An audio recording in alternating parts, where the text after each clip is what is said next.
I'm Romana Maiori. Nice to see you all. And I'm Dario Ponissi. Welcome to Joint Adventure Level 2. We are here just for you. The rhyme. So what are we gonna do? In this 8th lesson, we'll continue our adventure in the territory of the 7th dominant chords. Any arpeggio today? Yes, a rather different one. Good, I like different things.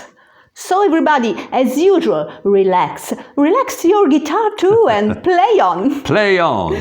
Play on!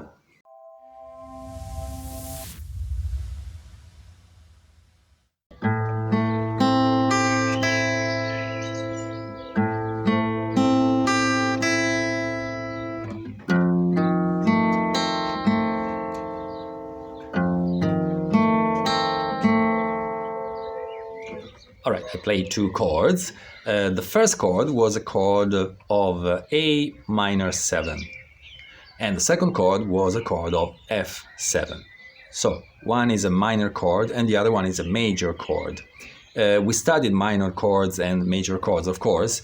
Today we try to combine together major and minor, which is actually a thing that is done all the time in popular music or in any kind of music.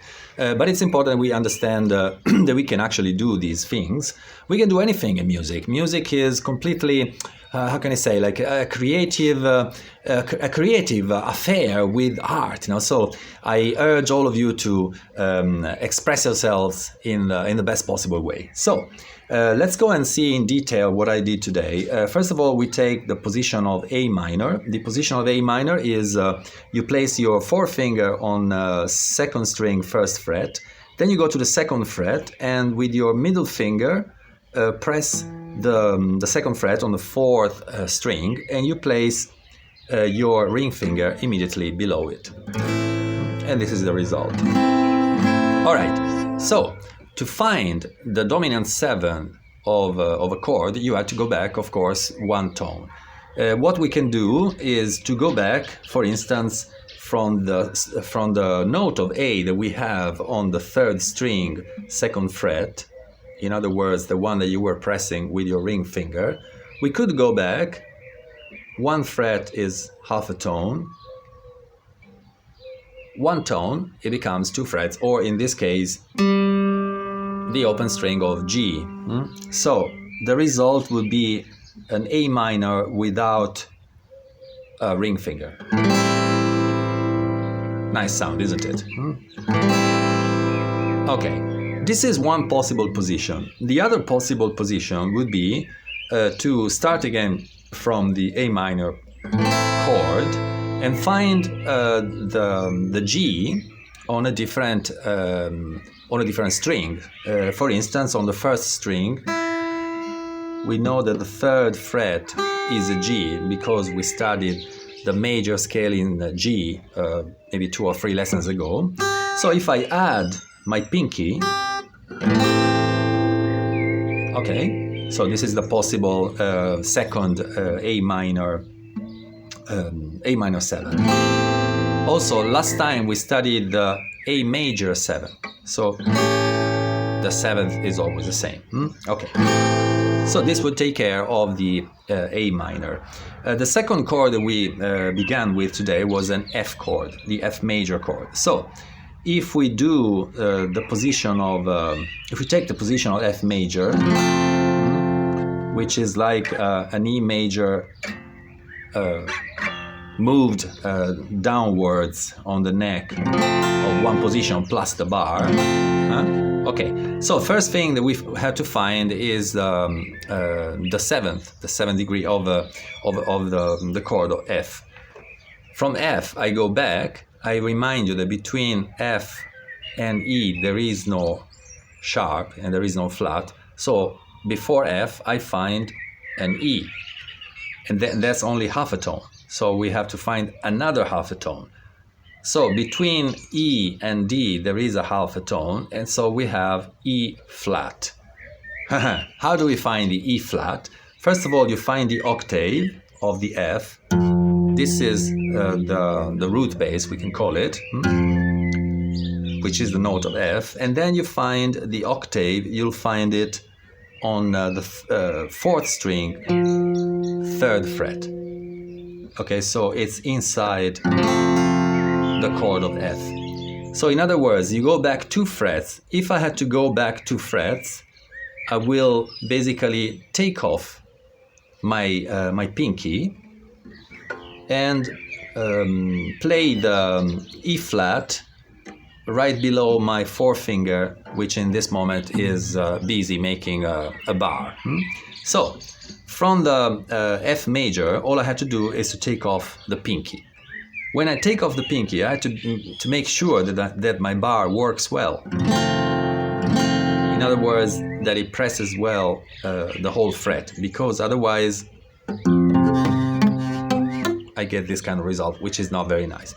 So another possible way to make a seventh for the chord of F is to find it on the 2nd string, 4th fret. This is also an E flat. How do I know this? Because the 5th position, which is also the one we use to tune, it's an E. I'm playing 5th position on 2nd string, and I'm also playing the open string of E. So if I go back 1 fret, I will find my E flat. So again, from the F, I can either add my pinky on the E flat position on the 2nd string, or I can just take it off, and the E flat will be below my bar. All right, hope it was clear up until here. Today in the Playtime section, we will make a song, we will build a song, we will play together a song based on these 2 chords, plus a little bit of arpeggio. I promise that it will be a different arpeggio. So let's see it together. First of all, let's take the position of A minor. And we will start from the root bass of the arpeggio in A minor, which of course is the string of A, the 5th string. All right, you can play either with your fingers or with the pick. If you play with the pick, okay, play all downward stroke. This will be the 1st. Then you move 3rd string. Then you go to the 2nd string, and then the 1st. All right. Okay, this is the structure. But actually, I would like you to do this. We go 5th string, 3rd string, 2nd string. Then you add the 7th with your pinky on the 1st string. And then you take off the pinky and you still play the 1st string. Sounds complicated, right? Yes, okay. Try to do it with me. So 5th, 3rd, 2nd, 1st, off your pinky. Okay, let's try it once again.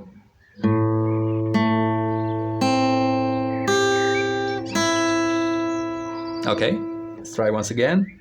5th, 3rd, 2nd, 1st, pinky off. All right, okay. Then we will play this twice, huh? And okay, the tempo is 1, 2, 3, 4. 1, 2, 3, 4. We'll play this twice, and then we move to the F7 chord, and we will do here too an arpeggio, starting with the root bass. So 6th string, 1. Take off the pinky right away and do the F7 position. So we will go 1, 6th string, then you move to 4th string, then to 3rd string, then to 2nd string, and then to 3rd string. Okay, again. 6th, 4th, 3rd, 2nd, 3rd. And the result will be like before, huh? All right, and this we play twice as well. Okay, the tempo is the same. 1 and 2 and 3 and 4. 1 and 2 and 3 and 4. All right, so we try again from the A-7 and 1, 2, 3, 4 and 1, 2, 3 and 4 and 1, 2, 3 and 4 and 1, 2 and 3 and 4. And this will be the introduction on which I will also sing something. Then for the verse we will do these two chords, Am7, F7, in this way. 1 and 2 and 3 and 4 and 2 and 2 and 3 and 4. Change to F7. 2 and 3 and 4 and 2 and 2 and 3 and 4. And we will repeat this pattern 4 times because I will sing something on it. So the strumming is very simple. What I do is always using the root bass. So I hit the fifth string. Every time, first of all, I do a downward stroke, and then I hit the fifth string, no? 1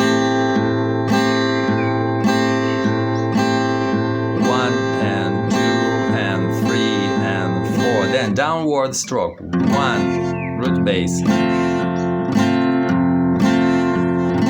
and 2 and 3 and 4. If I repeat it.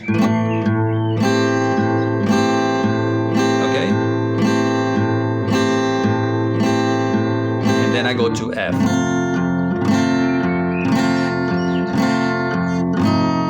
I added a different 7 now. And to finish, I go back to the beginning, to the refrain. And 4 and 4 and 4 and to finish, fading away.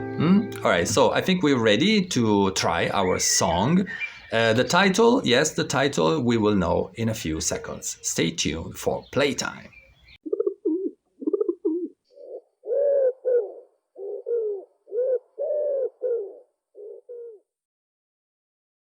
Playtime!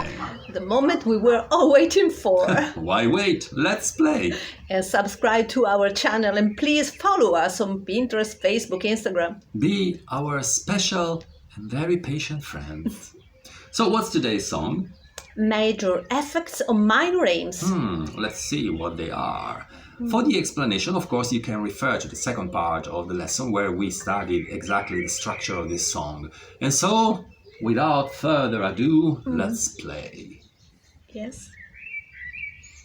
On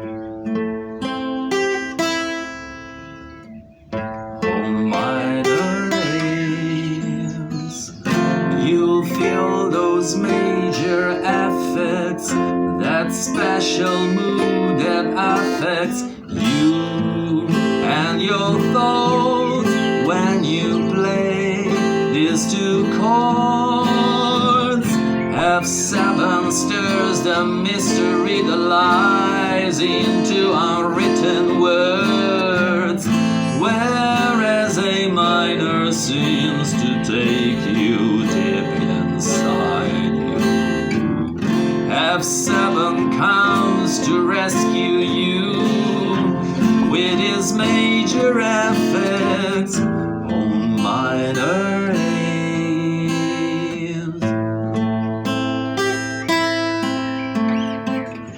You'll feel those major effects, that special mood that affects you.